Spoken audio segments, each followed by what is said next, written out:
Thank you so much for joining us tonight. I'm really excited to announce our presenter, Marvin Enriquez. He lives in California. He'll introduce himself in just a moment, but I wanted to welcome everyone to the Coping with Change After COVID session. This session will offer some insight and some strategies to help families re-enter the world after COVID. And Marvin plans on discussing the sense of loss that people are feeling, the impact on mental health, and the lack of control that many people are feeling as they re-emerge into the world. So before I have Marvin introduce himself and jump into the presentation, I did just want to thank our funders for whom this presentation is possible, and in particular, Santa Fe Gensign and Takeda for their support of families programming. If there are questions, feel free to put them into the chat, and you should know that this session is being recorded and will be available later. So with that, I will pass it on to Marvin. Thank you. Thank you very much. And it's a pleasure to greet anybody that's watching this webinar. And I'm excited to share with you this today. I was going to say this afternoon. For me, it is afternoon, but for others, it might be later in the evening. So just want to say hello.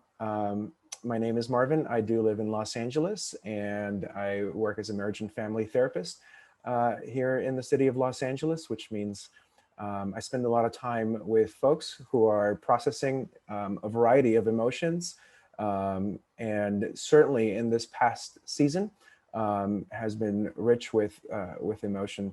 And as the topic was presented, how we manage those emotions, how we manage our emotional and mental health as we look towards re-entering the world, whatever that might look like. We're giving this seminar in July, and so we're kind of looking at a potential return to school, and for some just a couple of weeks, for others a little bit longer, but just thinking about the activities that we'll begin to re-engage in potentially in the next few weeks can produce anxiety in some. So I'd like to focus on dealing with some of the emotions from this past season, the loss, the grief, the things that were completely out of our control, and then how we can regain control on some of those things as we and our families choose to re-enter back into those spaces. So I'm going to share my screen, which will allow you to see my presentation. And here it is.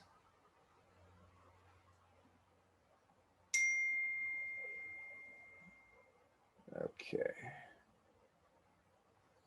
So I've entitled this session Calm and Confident, Getting Emotionally Ready for Back to School. And again, that can mean a variety of things and a variety of different activities. Not everyone follows a traditional fall back to school calendar. I totally understand that. But that might mean a variety of different things that we're getting ourselves emotionally ready for. But since it is July, we're going to focus on what it looks like to have our families ready for back to school.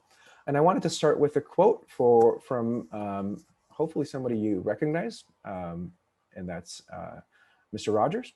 And he says that anything that's human is mentionable, and anything that's mentionable can be more manageable. When we talk about our feelings, they become less overwhelming, less upsetting, and less scary. And that's really the goal of what we want to establish today, learning how we can talk about our feelings and help our kids, especially as they bring us their feelings as well. So as you're watching this webinar, I want you to just maybe for a moment think about what are some of the challenges that you currently anticipate as you consider a return to fall activities, whether that be school or other things. What are some of those potential challenges that you're looking at? What are the things that are causing you to have anxious thoughts? Because we're going to talk about how we manage or reduce stress and anxiety in our lives. But what are some of those thoughts that are beginning to produce those anxious moments for you? One of the tools that I like to give people, and it's not even in my notes, so you might want to just listen to it and maybe write it down if you want, but it's a tool called the Name It and Tame It. And oftentimes what can produce the most anxiety is the unnamed things that are just kind of floating around, right? So we all have things that are producing anxiety. Some are lower level things that are causing us to feel anxious, and some are really big things. But oftentimes these things are swirling around in our mind, and we don't actually say what it is. It's just a thing that's kind of there, and it produces more anxiety because I feel like I have no control over it. So when I say name it and tame it, the first thing I would encourage you to do is to think about and name the source of your anxiety. It might mean sending my daughter back to school. It might mean I don't know what it is going to look like because I have to go back to work, but they're still at home. And we haven't figured out childcare situation, or I don't know who's going to pick up my kid from school. Maybe in the past you used carpool. I don't want them riding in the carpool because I don't know if these folks are vaccinated or not, etc. So what is the thing that's causing you anxiety? Name it. And then the second part of that is tame it. So is there anything that you can do to reduce anxiety in that situation? Some things are completely out of our control, but there might be some things that you can do. So is there anything that you can do to tame the source of that anxiety? Are there any conversations that need to have? Is there any more information that you're hoping to get? Do you know what the source of that information is? Can you ask somebody for anticipated information? Is there any way that you can tame it? And if it's something that's completely out of your control, is that something that you can delegate to someone else? Or is there anything that you can do to help tame the source of that anxiety? As I was thinking about our session today, I was thinking about what were some of the potential things that you might be experiencing. And certainly this is not an exhaustive list, but what are some of the things that potential challenges that you might be thinking about? So if I had an open dialogue now, these might be some of the things that you're talking about, right? We're all still facing some level of fear regarding the coronavirus and various variants that are floating around, and the numbers that wherever you live in the world might be headed in different directions. We don't know who around us is vaccinated. We don't know, what our current levels of vaccinations are around us. And so having our families return, our kids especially, into those environments, we don't know what that looks like. Certain age groups are not able to get vaccinated yet, the younger ones. For some, you're still experiencing or processing grief and loss from this past season. Maybe you've lost a loved one, and that's a real loss, and you haven't yet fully grieved that loss. You haven't gone through the different stages of grief. And so giving yourself space and knowing that there's still room for you to process that grief, and certainly for your kids as well. They've lost relationships. They've had to, they didn't see their friends. They didn't see their classmates. They didn't see folks that they were close to, family members for a long period of time. And that has produced a trauma. That is a traumatic effect. And so there's some grief and loss that we're all facing. The ambiguity in communication, right? That's so discouraging. I don't know about you, but here in Los Angeles, our school district has sent emails that almost feel like they contradict each other because they're doing the best they can with the information that they're receiving. And so we're just, as parents, we're just receiving, okay, we're going to return to school on this day, but no, we're not. And this is what it's going to look like. Oh, it's going to change. And it might be a couple times a week. It's just been constant change, constant ambiguity. It is difficult for us to plan ahead and to think about, okay, what do I need to prepare my son or daughter for a return to school when the communication we're receiving is so ambiguous. A lack of safe places, right? Where is it safe for me to go?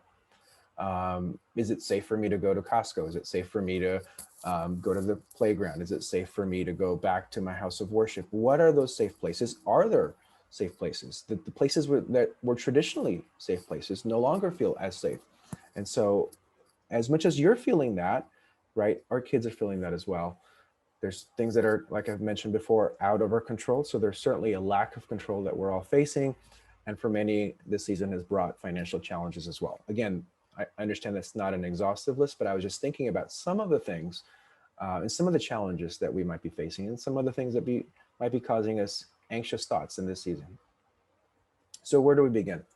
First, I want to encourage you to give yourself grace, right? Give yourself a margin, an emotional margin. None of us prepared for this, and none of us are going to be prepared for this next season. We're doing the best we can with the information that we have, given that that information seems to change constantly. So give yourself a little bit of grace. And by extension, give your children grace. You're going to notice behaviors that maybe in the past you haven't noticed. Maybe they're acting out a little bit differently. Maybe their sleep habits have changed. Maybe their dietary patterns have changed. And so they're adjusting just like you are. A lot of those changes are probably indicators that they're facing some level of anxiety as well. And so emotional check-ins, mental health check-ins are crucial to managing successfully. This means that we're talking regularly as a family. These are not just one-off conversations, but they're regular moments of check-in. I don't know what that rhythm looks like for you and your family. For me, we like to use the dinner space for that, where everyone's kind of getting home, we're having a meal, and so we're engaged with our meal, and that's an opportunity for me to check in with our kids. But whatever that looks like for you, make sure that that's happening. And with kids especially, it's better if it's happening around an activity or some kind of craft or some kind of a meal, as opposed to, you know, get the kids in the car and then look at them and say, how was the day? And they say, fine. You know, if you really want your kids to open up, it usually happens around some kind of a play activity or a craft or some kind of a meal or something like that. One of the tools that you can use, and I kind of put it on this slide here, is, you know, much like a pros and cons list. You can have a sheet of paper and draw 2 boxes on it, and you can identify what's within my control, right? So I drew this one out for you earlier today, just so you can get an idea. What are some of the things that are currently within my control? Well, I can the information I receive and the sources of information that I choose to receive advice from are within my control. So I can look at the CDC website. I can look at websites that I believe to be trustworthy. What is outside of my control? Other people's decisions. I can't control whether they choose to be vaccinated or not. I can't control other things, right? But I can control where I receive my information. I can focus what's within my control. I can focus what's important to me. I can focus on the information, again, the information diet, how much news I consume, where I consume my news from. I can control my routine, right? I can control what time I wake up. I can control when I exercise, when I meditate, when I practice breathing, all of those things, how I relax, how I spend my downtime within my home, the connections that I choose to cultivate. What are the relationships that I want to deepen in this season? That's within my control. How I eat, exercise, etc. What are the things that are outside of my control? Again, other people's decisions, other people's health, the news. I can't control how the news is delivered, the government's actions, how my school district is going to handle this latest news, and if they're going to be open or closed, the state of healthcare. I might have had vacation plans for this summer. Some of those vacation plans happened, maybe they didn't. The flights and canceled, some of those things are out of my control. Traffic patterns in Los Angeles especially, but anywhere in our country, public transport, I can't control my age and how I age, and I can't control the weather, right? So just identifying that, having that out on a sheet of paper, can reduce my levels of anxiety, because the things that are outside of my control, I kind of just have to surrender. Dr. Robert Leahy says that the average high school student today is experiencing the same levels of anxiety as the average psychiatric patient of the 1950s. And he wrote that before coronavirus. He wrote that a few years back. So you can only imagine the levels of anxiety that our kids, our teens are currently facing. And so leaning into that and paying attention to those signs is important to help them manage through that. And it begins with us, right? Managing and knowing our own levels of anxiety.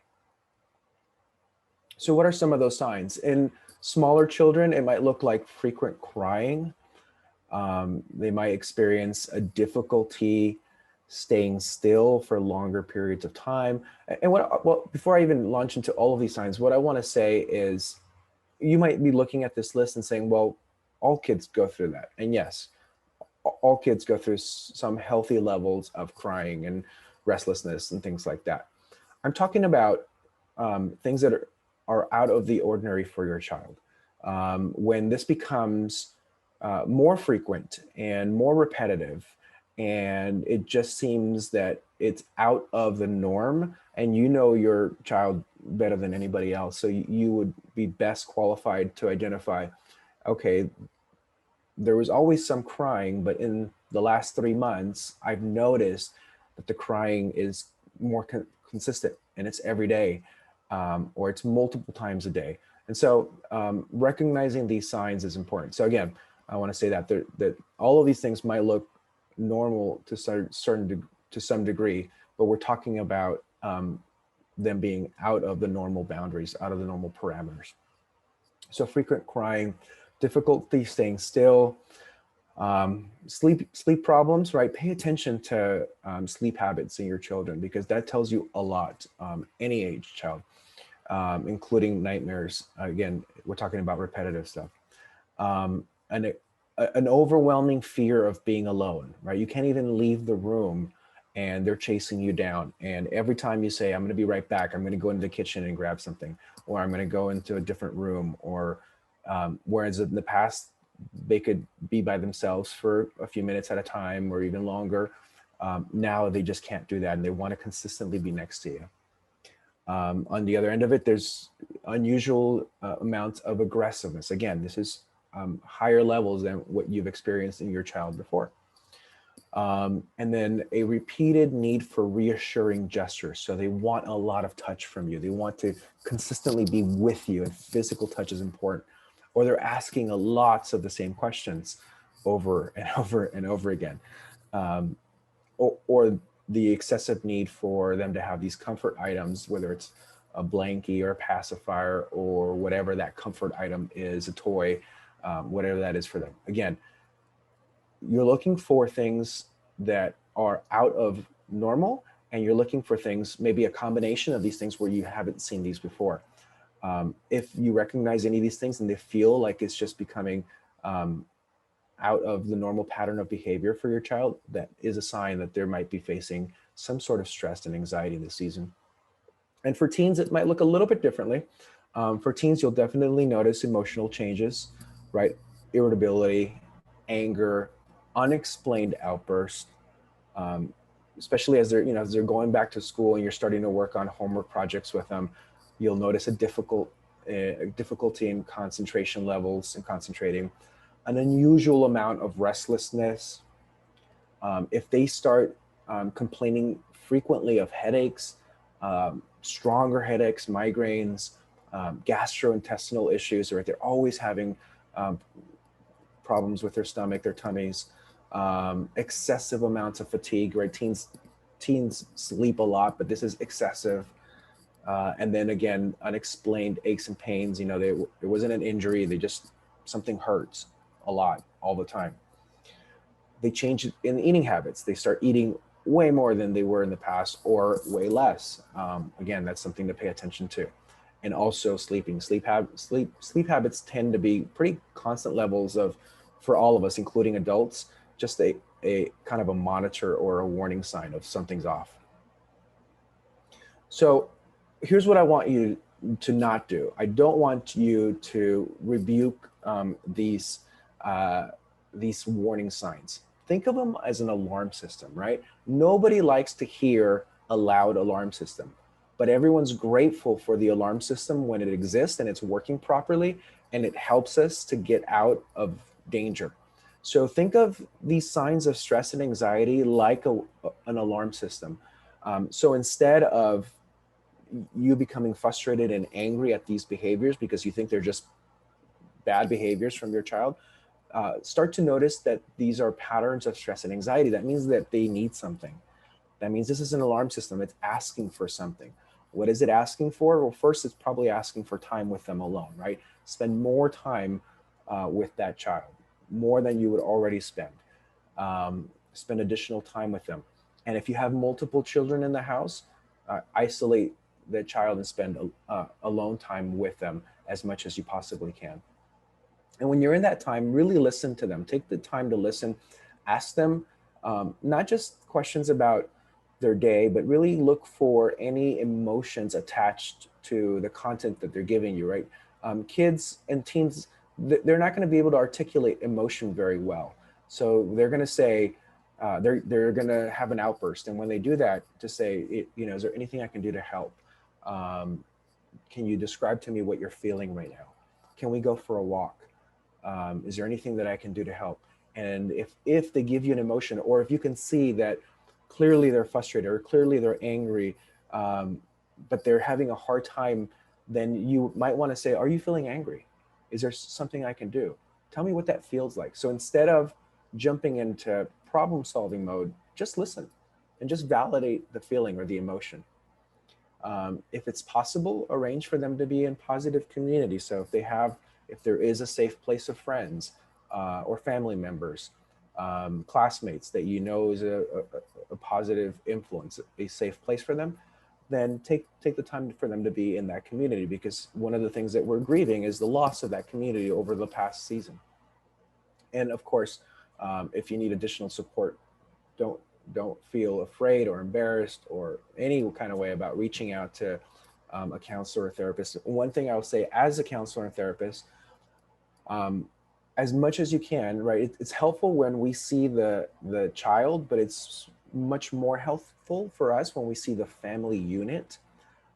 So instead of saying, "Here's my child," I'm going to have them go to counseling. Schedule a family session where every member of the family comes together. Now, the counselor might then ask for an independent session with the child, or just a parent and a child. Um, but it's always helpful when the whole family is engaged in the session. Um, One of the techniques that you can use to help reduce anxiety is the think technique. So it's an acronym using the word think. And so a lot of the times what makes us most fearful and anxious are these thoughts, and we feel like we have no control over something.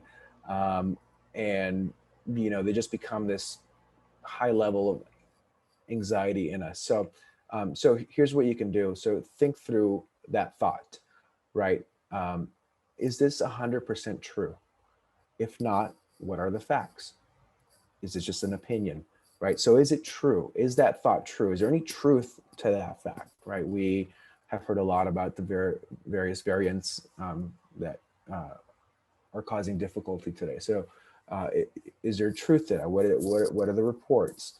A lot of people, especially on social media, like to post contradictory statistics. Well, is there a source of information that you trust where you can find out, is this bit of information that I just read or saw today, is that true? Is it 100% true? And then secondly, is it helpful? Is paying attention to this thought useful or helpful to me or others? Is it helpful for me to receive this information? Is it helpful for me to then pass it along to someone else? So think through that. Is there any help in this information? The I, is it inspiring? Does the thought inspire me, or does it have the opposite effect? Now, of course, not everything we're going to see is positive or inspiring. But I want to isolate and try to retain things that are more inspiring to me. Over this past season, amongst all the things that we watched, because we spent a lot of time watching things, whether it's on Netflix or on YouTube. One of the things, there was a YouTube series by John Krasinski called Some Good News. And I enjoyed it because in a season where it felt like things were negative, there was some good news, and it was inspiring. So that's one thing that we did as a family, is we watched John talk about good news. Is it necessary? Is it important for me to focus on this thought? Is there anything I can do to act on it? Is there something there is there an action step that I can do? And if so, let me plan out what my action step is going to be for this. So again, is it necessary? Is it important? And is there any follow-up required of me? And is it kind? Is the thought kind? If not, what would be a kinder thought? And you can use this think technique with your children as well. and just have them think through their different thoughts. So if they give you something that is producing them anxiety, to say, okay, well, let's walk through this thing. Is this true, what you heard at school today? If so, can I inform you of the facts, or is this just someone's opinion? Did you hear what somebody heard their parents say? Is it helpful? Okay, it might be true, but is it helpful? Does it inspire you, or does it have the opposite effect? Is it necessary for you to focus on it or to act on it? And is the thought kind? So again, you can use this as a tool to help your children reduce their anxiety levels. If there are things that you need to communicate to your children or to your family members, here's some useful tools. One is, I would say, get on the same page as your spouse or other adults in your house.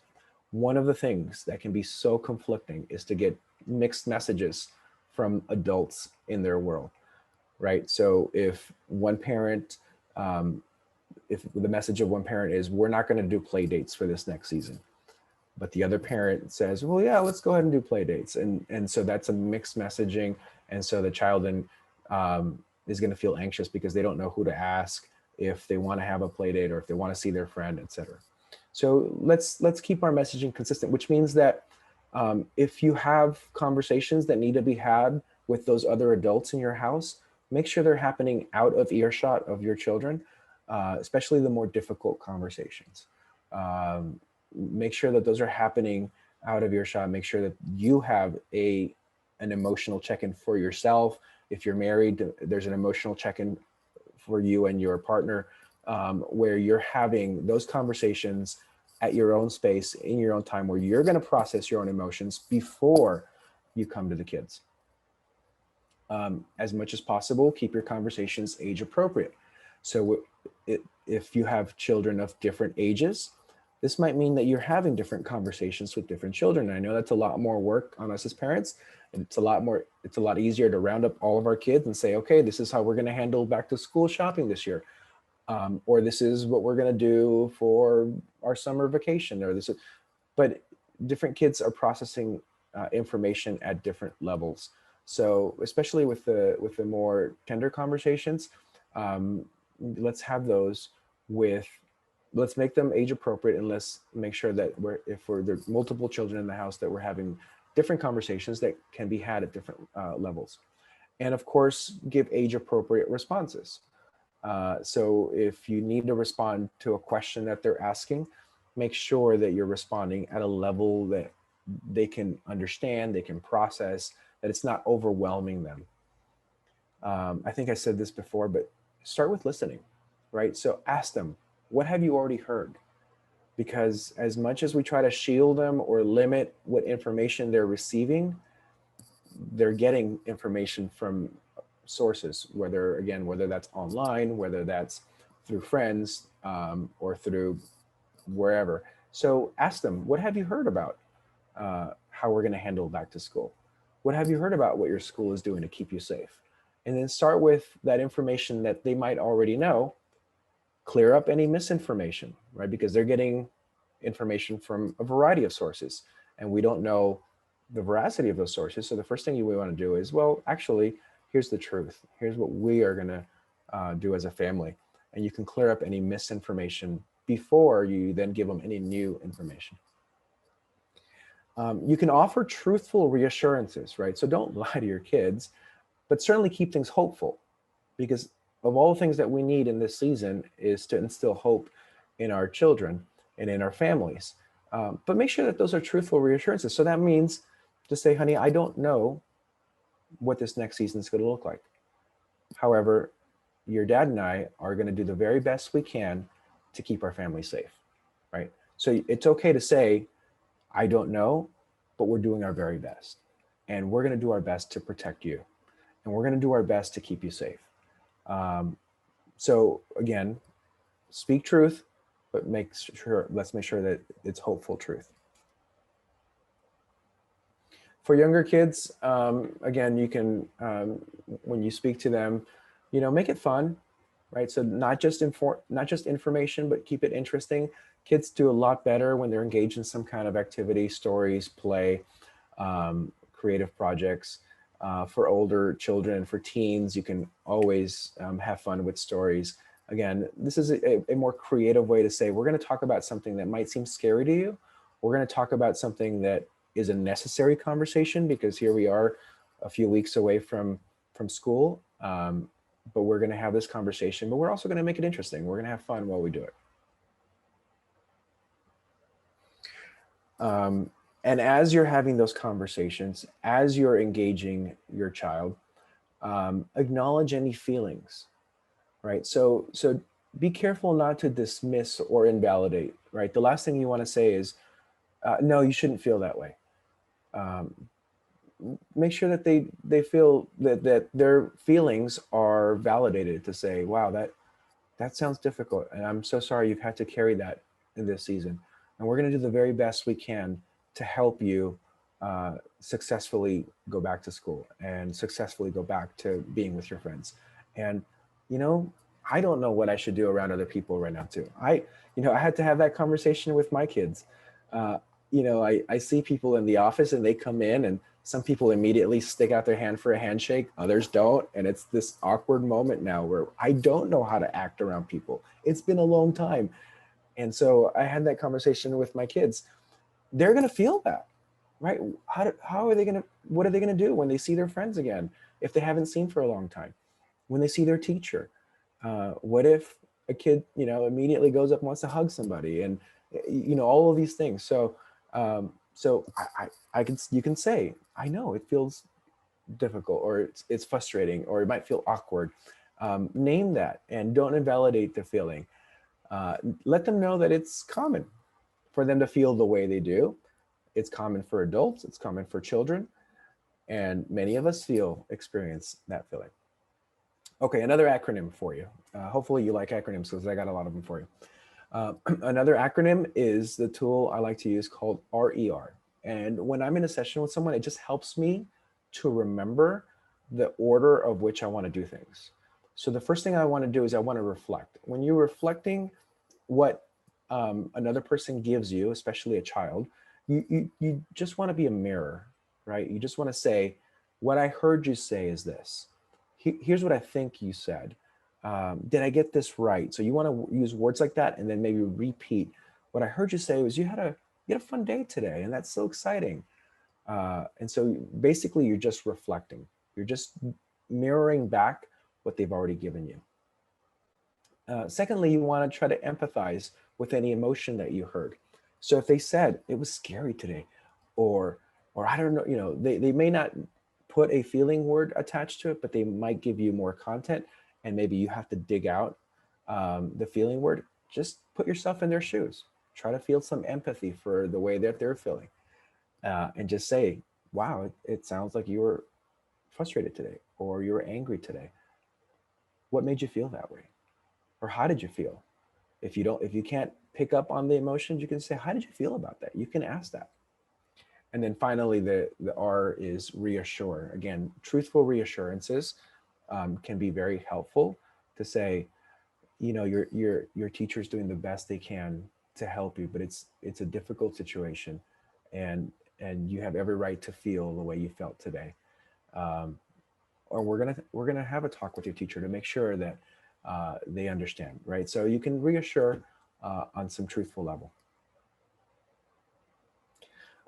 Breathing techniques can be helpful. A lot of folks who experience anxiety oftentimes complain of, I can't catch my breath. I feel like I'm breathing faster than normal. And so there's a shortness of breath, there's a tightness in your chest, tingling or numbness in the extremities, feeling dizzy, lightheaded, weakness, heart pounding, palpitations, racing heart, sweating, hot flashes, headaches, feeling sick, and fatigue are all signs that there could be some breathing difficulties associated with the anxiety levels that we're feeling. So you can help your kids and help them do a deep belly breath. So if you're out there watching this right now, I want you to place one hand on your chest and one hand on your belly, and take a deep breath. And if you notice that the hand that's on your chest is going out higher than the hand on your belly, that means your breath is not getting down to your belly level. And so with kids, we want to make sure that they're having full, deep belly breaths, right? And so encourage your kids to place one hand on their chest, one hand on their belly, and encourage them to take a deep breath for a total of 4 counts, a slow breath. And then to exhale that same breath through their nose, again for 4 counts. And to remind them to pay attention to the rise and fall of their chest and their belly as they complete that exercise. So this is just a way to get them to slow down. You might try this at bedtime. You might try this if they're telling you that they're feeling very anxious. You might just say, well, let's just sit for a second and let's just do some breathing. Breathing can be such a helpful tool for all of us, for you as adults as well, and for your kids. I even have an app on my watch now that reminds me to take a deep breath, but it's just a good reminder. And 1 minute of breathing actually makes me feel better in that moment, believe it or not. And it's just a simple minute. Normal, right? What's normal? So we heard so much about this phrase, which I don't know if I care for the phrase, but the new normal. But what is normal? But the kids love routines. They like schedules. And schedules and consistency can really be helpful in terms of reducing anxiety. So while you may have very little control of what happens outside of your home, inside of your home, you can try to instill as much as possible some sense of normalcy by having a routine, by having consistency. So, you know, if you have a homework chart, if you have a chore chart, if you have, you know, if there's favorite meals and you plan out your menu for the week, post that on a refrigerator where they can see, oh, we're having pasta for dinner on Wednesday, and I really like pasta. I can look forward to that. As much as you can, try to instill some kind of routine that just kind of helps them. And again, so much is out of our control in this season, and we'll continue to do so. So at home, we want to try to instill any sense of normalcy that we can. Dr. Richard Weisberg says, kids and adults alike are more distressed when we feel helpless and passive, but we're so much more comfortable when we are taking action. Okay, so here's a lot of information, so I'm going to park here for a couple of minutes. So some helpful things that I thought about as we consider re-entry into this post-COVID world. Make a list of activities that you would like to start doing again, or that you will need to start doing again, like school or other things. And then rank these activities by the level of stress and anxiety that they're producing for you. And maybe you can start with the activity that is lowest on that list. So, for example, you know, if my list includes going into the park, return to school, you know, visiting a friend, eating at a restaurant, you know, what is the list? What is the thing on that list that produces the least amount of stress, and begin with that. So if visiting our local park is the one that produces the least amount of stress, then we can start with that, and we can go to the park and see what that feels like before we have to go back into a classroom setting. The ones that are more anxiety provoking activities, you can break them up into smaller steps. So if you and your family are not ready to dine inside of a restaurant yet, maybe you can go and walk and order takeout at your restaurant, and then go and eat it outside somewhere. And then the next time, maybe you can request to be seated at a table that's outdoors. And then bring that down to eventually, if you feel comfortable enough, to have a meal inside of a restaurant. So break it down into smaller steps that are less anxiety producing. When you're planning on doing something that you haven't done in a while, notice how you're feeling and thinking about that. Are you consistently thinking about the worst case scenario? Are you telling yourself it will be scary and hard? Check in with your kids while you're in the midst of that activity, even at the park, or even while you're dining, or whatever it is that you're doing. How do you feel right now? Does it feel weird? Is it uncomfortable for you to be here? Are you okay? Are you having fun? So make sure you're giving yourself and your kids moments to check in the midst of that activity. Acknowledge the uncertainty that still exists in the world, right? Again, we've talked a lot about the lack of control that we're feeling, and so there's still so much that is uncertain. And I'm sure, many a plan have been disrupted, in this past season. So there's still an uncertainty, even as we consider returning to school. Here's how we think it's going to be, but there's still some uncertainty about that. If there was any brave behaviors, right? They made it to the park. They made it to a friend's house. We can reward those behaviors and say, wow, well done. We did something that caused us a little bit of anxiety, but we got through it and we feel better for it. And seek support from friends and family. There's so many of Americans that are apprehensive about returning to in-person interactions. So just checking in with other people who might feel the same way we do can make us feel heard and understood, to know that we're not alone. We're all feeling some sort of anxiety about in-person interactions. And finally, I'd like to leave you with the last acronym of the day, and that's the word calm. And so I'd like to leave you with 4 things. One is celebrate good things. Find daily rhythms of celebration, whether that's having a gratitude journal where you list things that you're grateful for, that you're instilling moments of hope. Don't wait until the big celebratory moments, right? So oftentimes we wait for a birthday or an anniversary or a graduation or just some big event where we want to celebrate. I'm talking about celebrate just the ordinary daily things that we do, especially in our kids.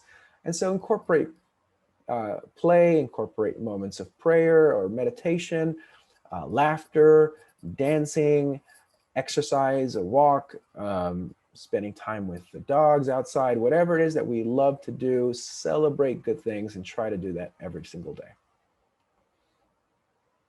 If you're feeling overwhelmed, if you're feeling like you've reached a certain point where you're out of resources for yourself or for your family, it's okay to ask for help. And so go ahead and ask for help for yourself. Go ahead and ask for your help with your child. Like I said before, make sure that you know what counseling resources are available to you. If I think most of us that are counselors are offering some sort of telehealth option, whether that's Zoom or whatever platform your local counselor is using. But one of the benefits in this season is that you don't even need to leave your house. You can have a counseling session at one of these telehealth appointments. It might be time to revisit your limits and your boundaries. So as a family, have your limits changed, right? So in the past, maybe you had a certain limit when it was concerning, playtime and, play dates or sleepovers or camping trips or whatever it is, whatever in-person interaction. Maybe now it's okay. One of the things that can be scary for kids is that if they don't know what those limits are, because again, that's creating this ambiguity for them. So as a family, we talk through and say, in this season, we're going to have a few more in-person interactions. We might go back to doing Boy Scouts, Girl Scouts. We might go back to Little League, and we'll say, well, those are outdoor experiences, but we're not yet ready to have play dates in someone else's home. So if that's a limit, make sure you talk through that as a family and that you communicate those limits to your kids. Communicate these limits to other family members as well, other friends, to say, we really value your friendship, but right now we've told our kids that we're not going to be having play dates. So I hope you understand that for this season, we're still not going to be inside someone's home. So you communicate those boundaries, especially with extended family members. Grandparents and others. If we don't communicate these boundaries, then it can produce anxiety when these boundaries get broken. But if we're clear in our communication, and if we're clear that these boundaries exist, and hopefully the person then will come to respect our boundaries in this season. And know when it might be you've reached a limit and you might need to walk away from a certain conversation or a relationship in this season, because it's testing those boundaries over and over again. And you've communicated those boundaries, you've extended grace, and the person or the relationship keeps pushing the limit on that boundary, and it's creating anxiety for you, it's creating anxiety in your family, then it might be a season where you're going to move away from that for this season, just for the health of yourself and for your family. And finally, learn how to model calmness. The most important and impactful way that you can communicate to your child or teen is through your own behavior. So if you're not in a calm place, they're not going to be in a calm place. If you are bringing anxiety into your interactions with them, trust me, they will sense that and they will also feel anxious. They're going to reflect your own feelings. They're going to reflect where you're at.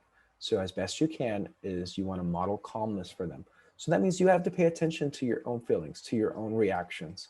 This means that as best we can, we need to carve a few minutes for ourselves, whether that's a simple minute to do a breathing exercise or to go for a walk or to have exercise or a moment of clarity, an enjoyable activity that helps me to bring calm into my life so that my interactions with my kids and my family are more calm.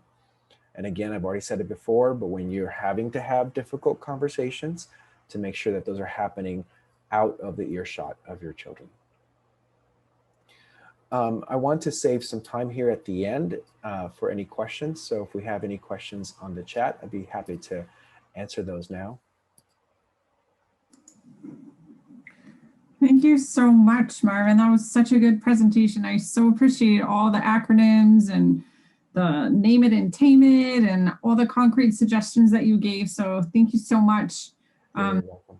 If anyone has questions, you can definitely put them into the chat while people are typing questions. I did want to just ask one of my own, if that's okay. Of course. Do you have any suggestions specific to tweens in terms of managing change? And I feel like everyone's going through a lot of changes, but in particular, my son is moving from elementary school to middle school, and it seems like such a big turning point for him, and then layering in all of the other parts that go along with that, given the recent events. If you had any suggestions for that specific age group in terms of managing change. Yeah, I'm actually appreciative of you asking that question, because I've been thinking a lot about that specific subset in the last few weeks, because it feels like that has changed, certainly from when I was in that age grouping, and certainly in this new season. So I think for that group, what I think would be important, and I mentioned it before, is that you revisit any potential limits or boundaries that they had, because they're in a season where they're starting to want to test some of those. I'm not a kid anymore, but I'm not yet a full teen, but maybe now I have a phone, and maybe now I'm looking at social media content. So they're kind of in the in-between space.